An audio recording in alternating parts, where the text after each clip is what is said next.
Welcome back, everybody, to Real Estate Junkies Coast to Coast. I'm your co-host, Rusty Ham, on the West Coast, where And it's a little bit chilly, and we got Rick on the East Coast, right? Hey, Rick.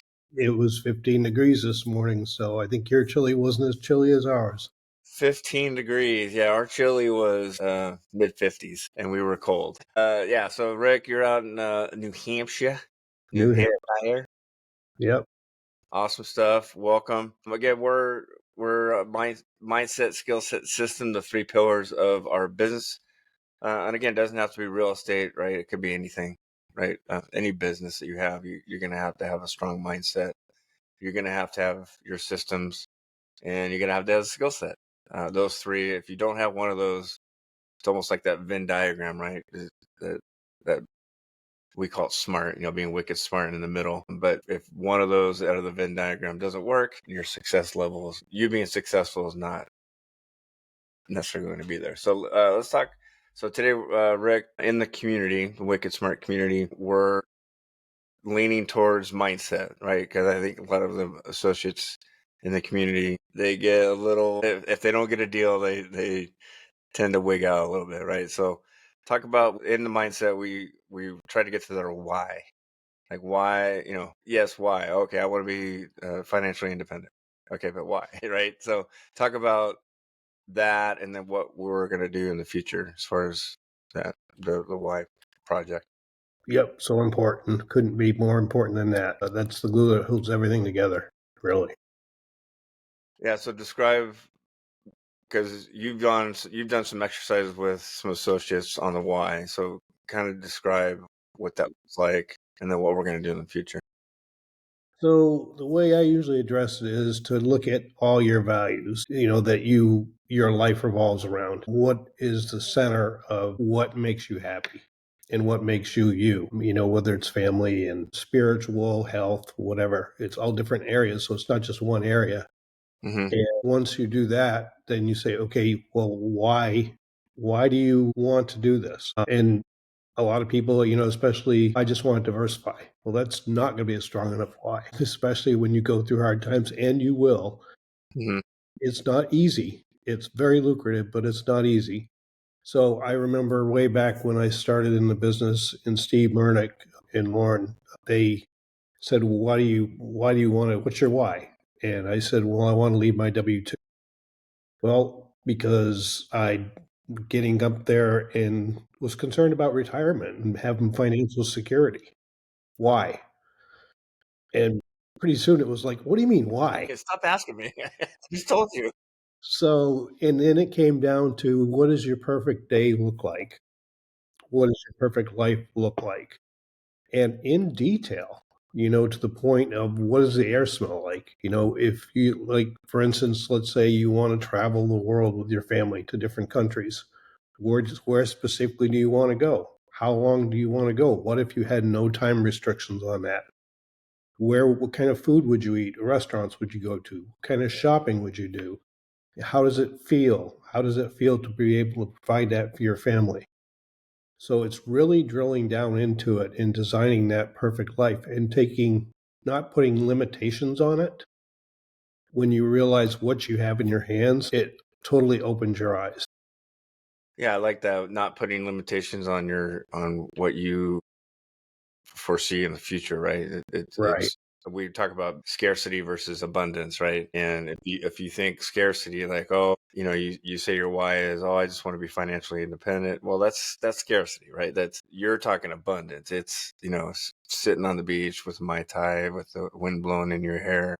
What does that feel like? What does the taste of a Mai Tai taste like? So you're getting a little, and Chris talks about pulling back the layers of the onion, right? So you get that first layer, but then you just want to keep pulling back until you just get that really strong why. And that's going to help in your business, because this is, like you said, it is lucrative, right? We're going to talk about lease purchase in a second, and lease purchase is just a $10 consideration. And then you get a down payment from the tenant buyer, and I'm going to talk about my lease purchase. So you pay $10 for consideration, and you get, hypothetically, $50,000 for a down payment. The return on investment is pretty lucrative. However, It's hard. Terms is not easy, and we've seen it right in the community where they get frustrated because they're not getting a deal. They keep getting turned down. It's like, well, these sellers, if you think about it, terms, they're like, what is terms? They're just so used to the traditional way of doing things, which is you hire an agent, and you let the agent sell your house for you, and then you pay the agent a fee, and then you're done, right? It's clean, sort of. It's not always clean, but so they're so in that wedge of, okay, this is how it's done. Where we're on the outskirts, this, terms, lease purchase, owner financing, sub to AO. These are foreign concepts to sellers. So we're more educated, right? So we got to educate them more. That's why sometimes when we talk to somebody, sometimes it takes 6, 7, 8 months in order to maybe get that deal back, right? Because they haven't sold it traditionally with a realtor, and they're getting frustrated. So they're like, hey, okay, let's try it your way, right? So yeah, mindset is huge as far, and especially in terms. Talk about what we're going to do in the future. Maybe doing some workshops. I think you said that off camera, but what are some of the things that Yeah, we're we had talked about whether we're going to do workshops or add something to QLS, a module on it, so we can dive into people's whys and help them get them in the mindset of refining their why. Because most people's whys, they don't know what their why is. We've had some associates come in and they are clear on their why. My kids are young. I want to be around to watch them grow instead of putting in 12 to 16 hours a day working, and that's a pretty strong why. But beyond that, what would you do with your kids? Where would you go? What would your lifestyle look like if there were no limitations on it?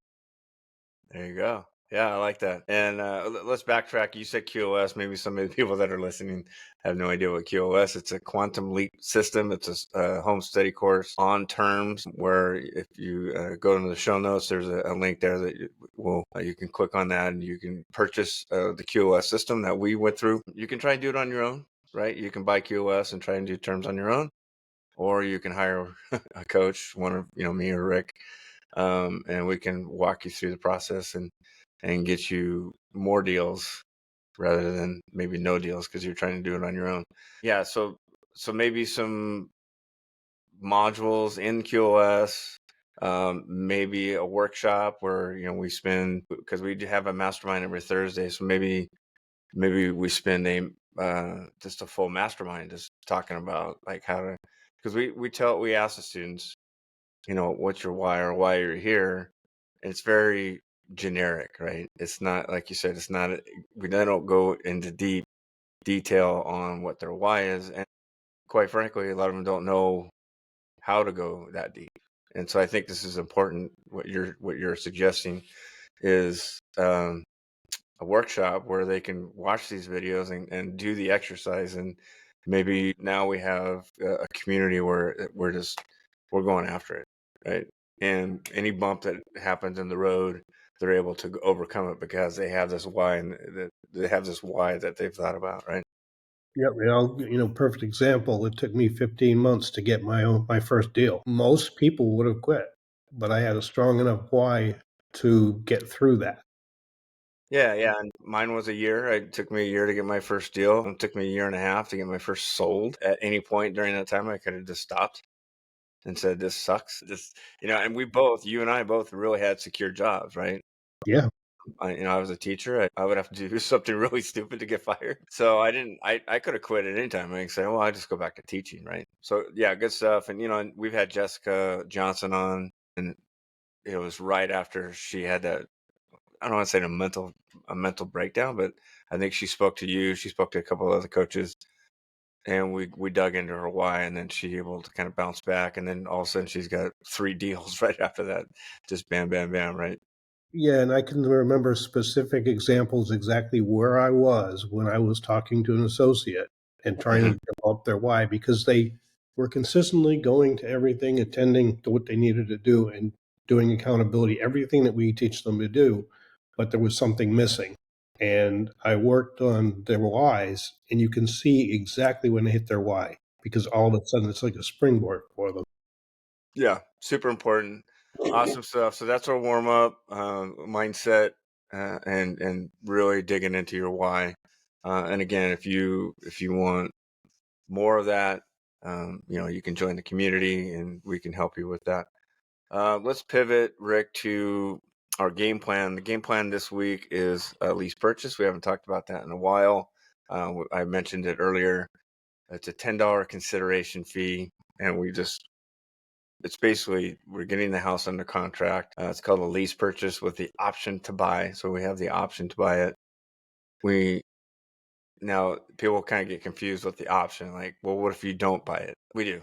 We're gonna buy it. It's just kind of it protects us, right? At the end of the day, describe a lease purchase. It looks like you're gonna say something else, but go ahead. I was just going to say there's a misperception out there from sellers who are not educated. When you say lease, they automatically equate that to renting. And they say, well, I don't want to rent it. Well, it's not a rental. You have to distinguish tenant buyers, which is a lease purchase, the way we do it, versus renters. It's a whole different ballgame.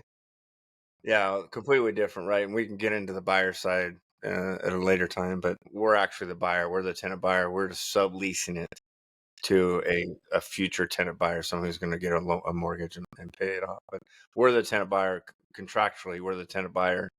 And just like it says, we're a tenant and we're the buyer. We're not renters. We're not, it's not like first and last month's rent and, and stupid things like that. And we're, because renting has a negative connotation to it, right? Which is, oh, they're going to trash the place or they're going to squat or, that's not our case.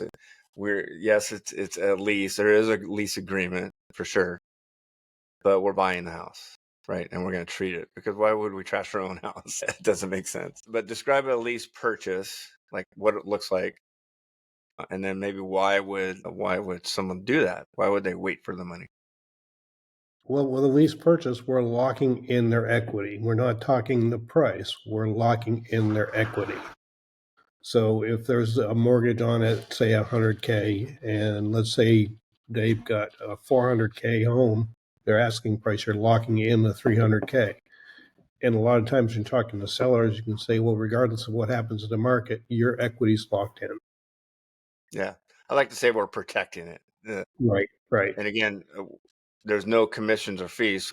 100% of that 300K that you're talking about is guaranteed to them on or before the term that we talk about, right? So why would someone?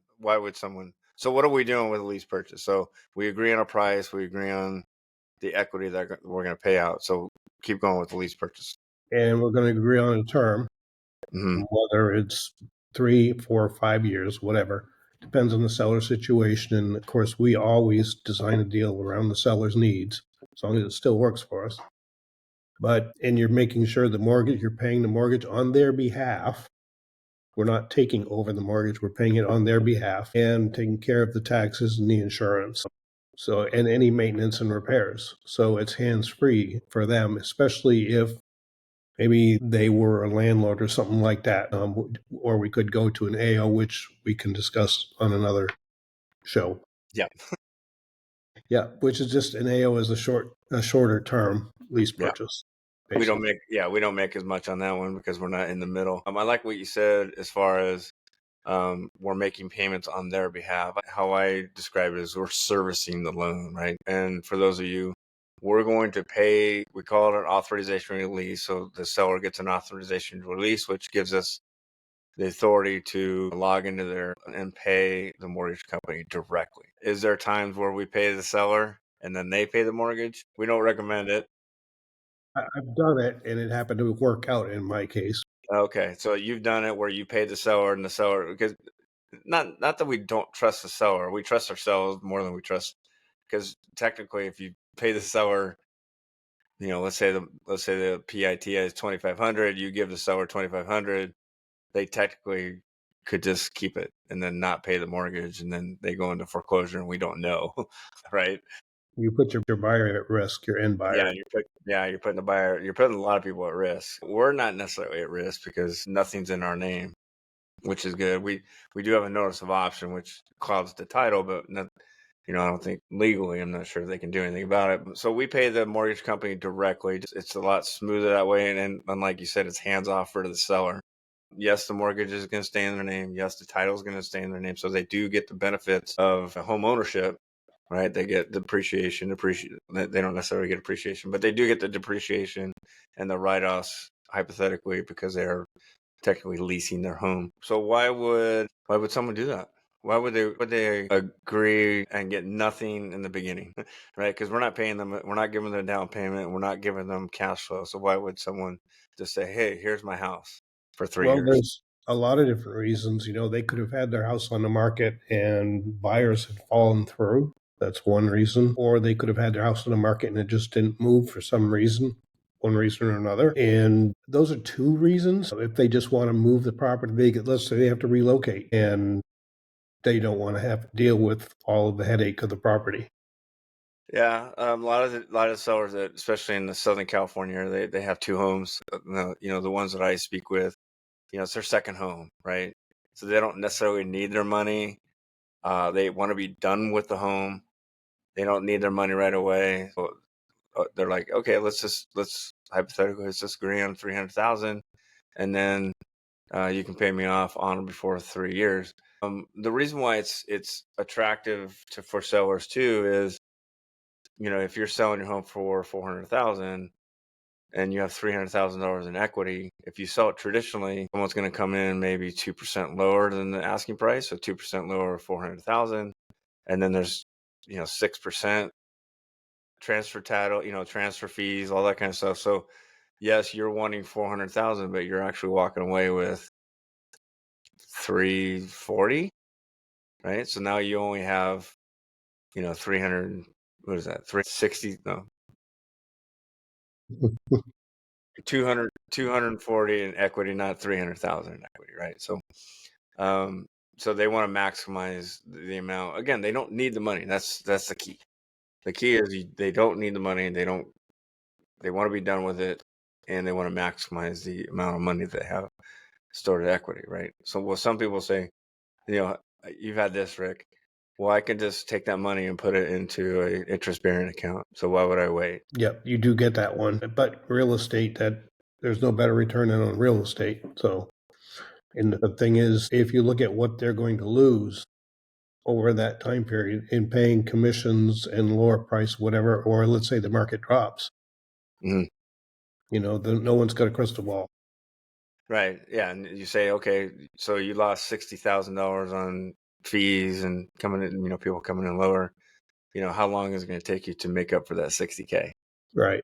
It's going to take you years, right? So we're protect. That's why I say we're protecting that 60K that you would have lost in the beginning. We're just protecting that for 3 years. Again, over and over again. It's people that don't need their money right away and they just want to be done with the property, right?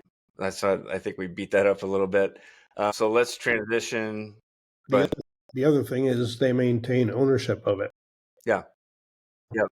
And many times, and again, we're not CPAs, so I just want to make that clear. Many times they like to do it before 3 years because of the one-time exclusion, where capital gains purposes, right? So if you go if they don't live in that house more than 3 years, they could pay a hefty capital gains tax. So again, I'm not a CPA, so don't take my word for it. But a lot of times we like to keep it within that 36 months, just so they don't get dinged on that capital gains. And I'll talk about my deal and why we did 3 years. But let's transition to our cool down. And we both have done lease purchases, right? Yep. So Yep. describe your situation, your seller, and why they did a lease purchase. So my seller is in construction. He builds multiple properties, and he had this one property. It was on a main road, and it had a mobile home park. It was well maintained, but it was a mobile home park behind the house. So if you went out on your back deck, you were looking at this mobile home park. Mm-hmm. That turns off a lot of people. Had a convenience store next door, which I've been to. They make fantastic sandwiches and dinners and all that. So it's not such a drawback. But he had it on the market for sale by owner, and it did not move. and I suspect it was location. I put it on the market, and within 30 days, we had a tenant buyer in it. And with that, it happened to be a very young woman. She was 18 years old. She owned a paving company. And so obviously she needed time because she didn't have 2 years of income to show the lenders. And when I asked her about down payment, she said I could put down $125,000. 18-year-old. And I'm just thinking, who at 18 has that kind of money? But she owned her own business and she did very well in it. It was her and her boyfriend at the time. And they went ahead and they purchased it. Her attorney advised her not to put down that much because the down payment is not refundable. So we agreed between us that 90,000 would be sufficient for a down payment. There you go. Yeah, That's that's an unusual payday for me. That's not your normal payday. it's not. Yeah, so just make it everybody clear. That was a big payday because normally we get 5 to 10% down on a hypothetical. How much was that house? It was 679,000. It was brand new construction. Yeah, so we're talking normally it would have been a $30,000, right? Normally, 60,000. yeah, if we got 10%, right? Right, right, So let's go back to the seller. The seller, because I think you kind of glossed over it. The seller couldn't sell it traditionally right. because people were just like, and probably had a crappy agent. The agent probably didn't know how to sell a house that was kind of remote or had those type of things you were talking about. You came in and said, "Hey, I can buy it. You just need to be able to wait for your money." And they were like, "Okay." Right? Yeah, I mean, it was probably one of the easier deals that I've done. He was just very easy to work with. He worked very well with me. Yeah. And from the moment my VA called and talked to him to the time we locked it up under contract. And he had a lot of experience too as an investor builder. Oh, okay. So he was sort of familiar with the investing part. Uh, Right. VA, if you guys don't know, is a virtual assistant. A lot of them are in the Philippines. So I just wanted a little backdrop on what a VA is. Awesome. So that was a good payday for you. Did they close? Did that one close out? That one just closed out earlier this year, and the seller and the buyer were just extremely ecstatic. They were happy that everything worked out well. Yeah, so we talked about the 3 paydays, right? So you got your payday one, which is 90K. I'm sure there was some cash flow involved. And then you got the markup plus the principal pay down. So you got your payday three at the end of the day. It was a negative payday 3 I know. because of the upfront, but that we can dive into that, but you look at the deal holistically. Yeah, you look at it holistically. Overall, it was 6 figures. I'm imagining. Yeah, if you want to know how all the paydays, that's something you would have to if you want to come into our community, or you can buy the QoS system. It'll tell you how the 3 paydays work. Rick, my lease purchase it was during COVID. She was a doctor. I think both of her kids have moved out, so I think there's one kid remaining. So it was a really big house for them. She didn't need the money right away because what she was going to do, she was going to, I think, rent right next to the hospital that she worked at. It'd be like an easier commute for her, so she didn't need her money right away. Perfect situation. She was a doctor during COVID, so she was very hypersensitive about people coming through her house. All right. I said, well, I can buy it, through a lease purchase. And then if I want to find a buyer, I can communicate with you. And what I did is I gave her 24 hours notice, and then she would clean the whole house before potential tenant buyer would come through and see the house. So she didn't need her money. She was going to rent, which is perfect for us because when people say, "Oh, I don't need the money, I'm just going to go rent somewhere, and then I'll buy it later," right? That was awesome, right? So again, $10 consideration fee. I got $86,000 from the tenant buyer. I too had a negative payday three, but overall it was a 6 figure deal, right? So both of us, again, $10 consideration, and you're getting now it's a non-refundable down payment, right? We keep it. Now let's talk about that, Rick, for a second. We don't want to go out buying Rolls Royces with these. I don't know if I don't know if you can get a Rolls Royce for 90K, but we're not buying Teslas. Let's use today's vehicles. So if we get a $90,000 down payment, we're not immediately going out to buy that. Why wouldn't we just spend that money right away? Well, you want to keep some in capital reserves just in case. You just never know if a tenant buyer fell through and they defaulted. You usually have time to put another tenant buyer in there, but let's say you didn't, then you can turn around and put it on the market and sell it outright. But in the meantime, you got to maintain those mortgage payments. Yeah, so you want to plan for the worst, right? And if it doesn't happen, great. You also need to put some away for taxes, right? Because it's not tax free. Again, I'm not a CPA, but we know that if we get a payday one, it's not realized until the house actually closes and the title transfers. So you want to you definitely want to have a tax account where you're going to put some away in there. But once that house closes, now it's like, okay, now you can do some things with it. Now you can go buy your Tesla, or you can use that money maybe for a down payment on a subject to, or again, these were $10 considerations. So the money that we made was infinite. However, there are deals out there that may require some money down, right? So you just want to continue to have that money work for you, right? Awesome stuff. Cool. Thanks, Rick, for jumping on again. I appreciate you. What do we got next week? We have our High Six Mastermind, right? And if you guys don't know, High Six is the highest level in our community. We do a once a month mastermind where we just dig deep into, and we might get into what we talked about on the beginning, which is our, finding out what your why is and really digging deep on that. And then we have next Thursday, the Inner Trenches Boot Camp virtual, right? So we're going to be calling sellers for other associates, trying to get them appointments, trying to, set up maybe some offers out there. So if you want to know more about it, again, the links are in the show notes. We have our QoS Quantum Leap. And then if you want to join the community, we can have a one-on-one session if you want. All right, Rick, thank you so much for jumping on. Any parting words? Nope, Rusty. I think if anybody wants to see the core of what we do each day, Thursday is a great time to do that. Usually, our In the Trenches boot camp is 2.5 days. We're cramming it into 2 or 3 hours, but giving everybody some insight into what we do. Like you mentioned, we make phone calls for associates to leads, a little bit of deal structuring in there, and strategic planning. Yeah, and we both have done the strategic planning where that's why we were both able to leave our W-2s. Thank you for mentioning that, because I only mentioned the one part, which is that the calls. There's other parts to the In the Trenches boot camp. I will have a link in that as well. So if you want to join the virtual event, you'll be able to click on that link and be able to join us and see what we do behind the scenes. All right. Thanks, Awesome. Rick. All right, Rusty. Appreciate it. Catch you on the other side. We'll see you next week. All right, Rick. All right, Thank you. sounds good. We'll see you. See you, everybody. Bye.